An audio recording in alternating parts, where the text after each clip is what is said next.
Salut à tous, capsule 23, on est parti. Bon, on est à la veille du 20 janvier, donc à la veille de la cérémonie d'investiture censée faire de Joe Biden le 46e président des États-Unis.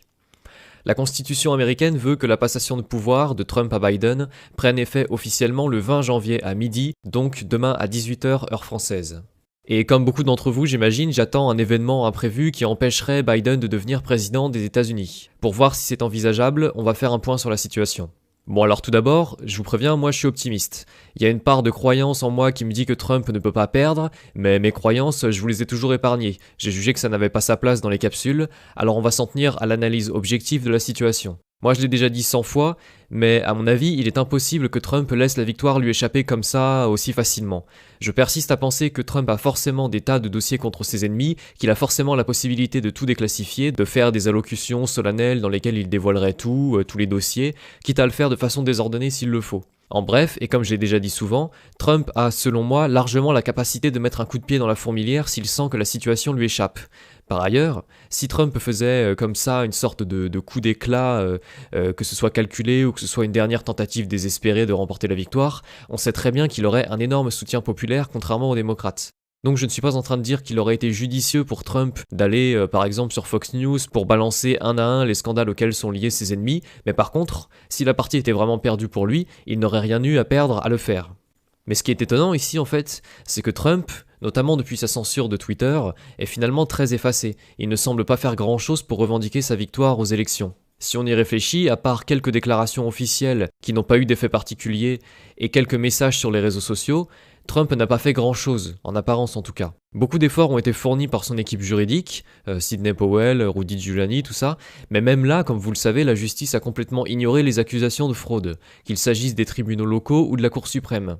Or, ça aussi, je l'ai dit, selon moi, il est impossible que Trump ait misé sa victoire sur la bonne volonté des tribunaux.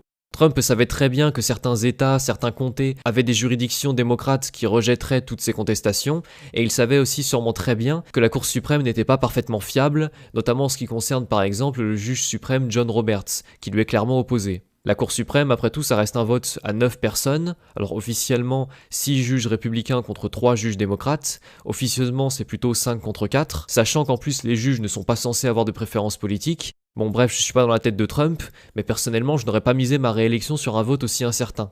Enfin, sur les scénarios qu'on a imaginés dans lesquels Mike Pence aurait refusé des votes lors de la cérémonie du 6 janvier, une fois de plus, on a dit que c'était peu crédible parce que clairement, Trump serait passé pour un tyran qui demande un petit peu, si vous voulez, à son copain Mike Pence de lui offrir la victoire.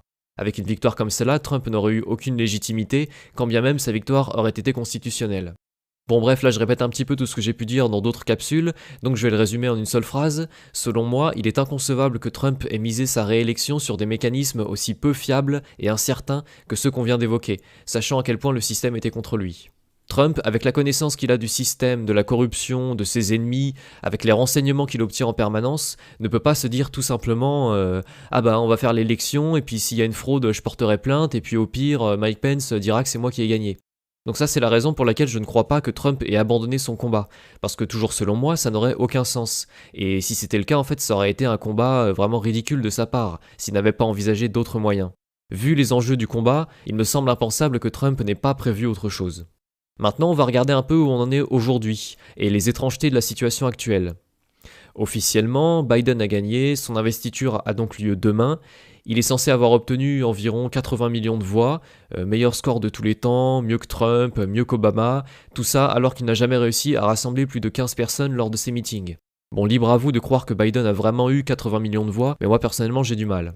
Et justement, tout comme pendant des mois, on a justifié les meetings vides de Biden en disant que c'était à cause du coronavirus, que les gens ne venaient pas voir Biden pour ne pas créer de cluster, on nous explique maintenant qu'il n'y aura personne demain à l'investiture de Biden, toujours pour ne pas créer des clusters. Au lieu de ça, là, à Washington, ils viennent d'installer 190 000 drapeaux qui sont censés représenter les millions de partisans de Joe Biden qui auraient rêvé d'être là mais qui ont héroïquement préféré rester chez eux pour combattre le virus. Vous avez les images en description pour les 190 000 drapeaux. On aura donc une investiture virtuelle, donc à voir en direct sur internet, et un président élu sans avoir jamais rassemblé de foule, ne serait-ce qu'une seule fois. En parallèle à cela, Washington et le Capitole où aura lieu la cérémonie sont désormais sous très haute protection militaire, puisque 25 000 soldats de la garde nationale y ont été déployés sur ordre du département de défense des États-Unis. Ce qu'il s'est passé en fait, c'est que la garde nationale, en temps normal, est dispatchée dans tout le pays. Chaque État américain a le contrôle d'une partie de la garde nationale pour se protéger lui-même. Et donc là, le département de la défense, depuis le Pentagone à Washington, a demandé à chaque État de bien vouloir envoyer une partie de ses troupes vers Washington. Donc certains États ont envoyé 100 militaires, d'autres 1000, 2000, tandis que d'autres États n'ont rien envoyé pour mieux assurer leur propre sécurité. En clair, il y a maintenant 25 000 soldats à Washington qui sont principalement affectés au Capitole, à la Maison Blanche et au National Mall qui est l'avenue qui relie les deux. Sachant qu'en plus de ça, le Capitole est entouré d'une barrière, une vraie barrière cette fois, avec des barbelés, des soldats qui guettent, donc clairement le Capitole n'est pas accessible. Et le National Mall, la grande avenue donc, est elle aussi bloquée par les militaires, donc personne ne passe. Et là, quand on voit ça, on s'étonne un petit peu. Parce que si on regarde bien, on a une cérémonie virtuelle à laquelle personne ne va donc venir, c'est le principe, et pourtant on a besoin de 25 000 militaires. Pour info, 25 000 militaires, c'est ce qu'on enverrait par exemple dans un pays étranger pour une très grosse opération militaire. C'est à peu près ce qu'a envoyé Obama en Afghanistan en 2009. Bon, moi je suis pas militaire, mais ça me paraît beaucoup. Et d'après ce que j'ai pu lire, personne ne parvient vraiment à expliquer la raison d'un si grand nombre de soldats. Officiellement, ils sont là pour assurer le bon déroulement de l'investiture. Ils ne veulent pas d'incidents comme ceux du Capitole le 6 janvier dernier. Sauf qu'une fois de plus, pourquoi 25 000 soldats ? Pour rappel, le 6 janvier, quelques dizaines de personnes tout au plus sont rentrées dans le Capitole. Et encore, c'était parce que les policiers leur avaient ouvert l'accès. Alors maintenant que les barrières ont été considérablement renforcées et qu'en plus aucun rassemblement massif n'est prévu, vu que l'événement sera virtuel, rien ne semble justifier un tel déploiement militaire. Et donc forcément on se dit, tiens, et si ces soldats avaient un autre rôle à jouer ? Et l'hypothèse qui revient le plus maintenant, c'est celle d'une prise de contrôle du pouvoir par l'armée. Alors, crédible ou pas ? Eh ben, techniquement, oui, c'est crédible. Je vous rappelle ce qu'on a pu voir depuis 2 mois et demi depuis l'élection. Petit 1, on sait qu'il y a eu une fraude massive. Petit 2, on sait que les machines de vote sont impliquées dans la fraude. Petit 3, on sait que ces machines, Dominion notamment, ont des serveurs à l'étranger et ont pu être manipulées en direct par des puissances étrangères. Petit 4, on sait qu'il y a énormément de corruption étrangère à Washington. Et enfin petit 5, on sait que Biden est corrompu jusqu'au cou, corrompu notamment par la Chine.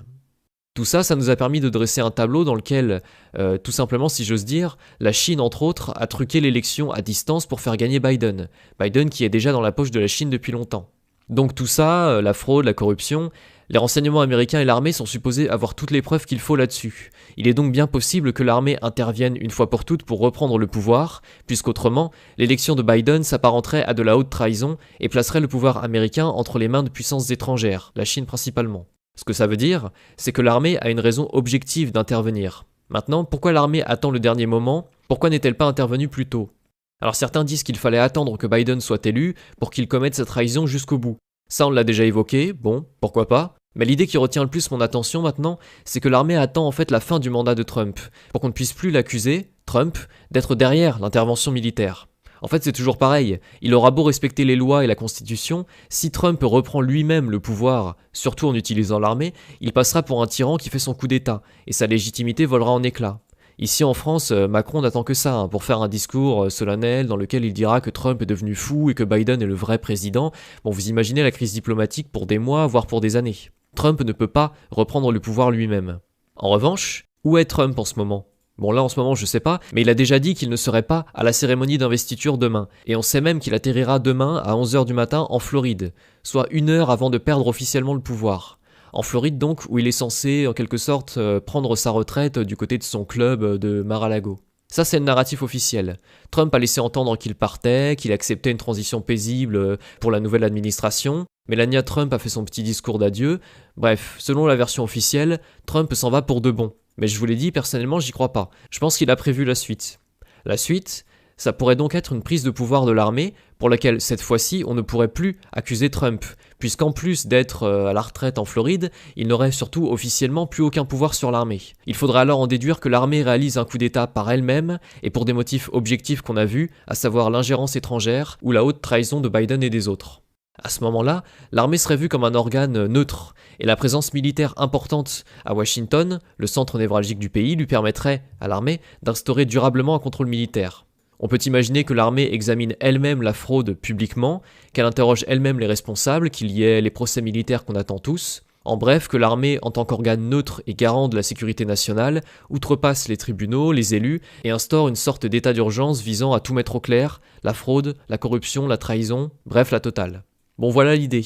Donc c'est un scénario qui serait pour le moins spectaculaire, mais on a des raisons objectives d'y croire. Le fait que les tribunaux n'aient pas pris la fraude au sérieux, l'élection truquée, la corruption des élus, le fait que Trump ne peut pas reprendre lui-même le pouvoir, et surtout la présence inexpliquée à Washington de 25 000 militaires de la garde nationale.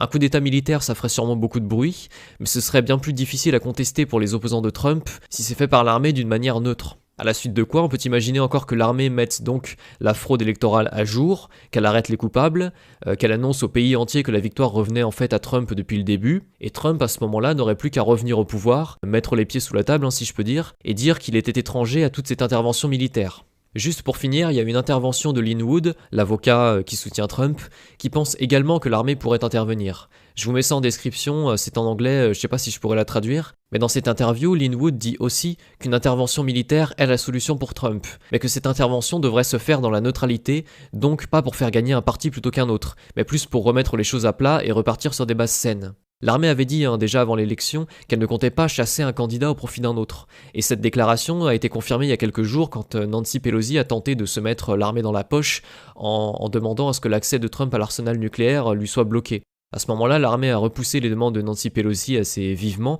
en expliquant qu'elle n'était pas à son service, que l'armée n'était pas au service de Nancy Pelosi, des démocrates, de la Chambre des représentants ou de qui que ce soit. Et ça semble montrer que l'armée se place vraiment dans l'intérêt supérieur du pays et qu'elle n'est partisane de personne, sinon de la stabilité américaine en général.